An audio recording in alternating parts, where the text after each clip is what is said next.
All right, I want to make a quick video on how to check the transfer case fluid level in a 2020 plus Super Duty. It's probably the same for the 17 through 19s, maybe even earlier than that. But it's pretty simple, pretty self-explanatory. So we have our transfer case. Labeled on the case here, it says drain. And you might not be able to see it, but right above this bung, it says fill. So what we're going to do, we're going to unscrew the fill bung, and we're going to inspect the fluid level. The fluid level should be just at the bottom of this port or bung. If anything, if it's coming out a little bit, that's fine. As you can see, I sprayed a little bit of penetrating oil on both of these bungs just to give us the best shot at loosening these up.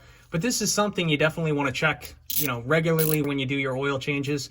It's also a good idea just to ensure that your drain bung is free. So that way, 100 miles down the road, this is still loose in here. It's not seized. You can see everything's starting to rust. This is our electronic four-wheel drive engagement motor. This is a 2020. You can see this powder coat is chipping away. I mean, this truck's garage kept, driven in the salt a little bit, but not much. So 3/8 inch drive, ratchet, try and back this off. It is free. That's a good sign. Unthread this. And ideally, I want a little bit of fluid dribbling out of here. All right, there's no fluid coming out of there, so it's a good thing we're checking, but I also have the rear end of the truck jacked up. Ideally, you want to do this when the truck's on a flat level surface. I'm just going to clean off my finger. Stick my pinky in there. And there is fluid right below this bung. So because the rear of the truck's jacked up right now, I'd say the fluid level is absolutely fine. You can also inspect color, check for smell. I wouldn't recommend checking for taste, but you get the idea here.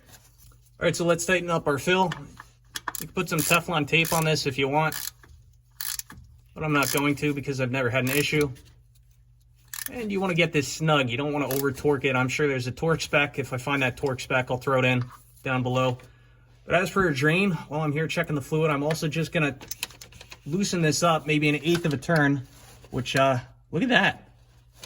It's actually pretty darn loose, which it wasn't leaking, but that's one of the reasons why you should get onto your vehicle and check these things, because this could have started to leak when I wasn't paying attention. That's snug now. But yeah, that's how you check the transfer case fluid level on a 2020 plus Super Duty. Thanks for watching.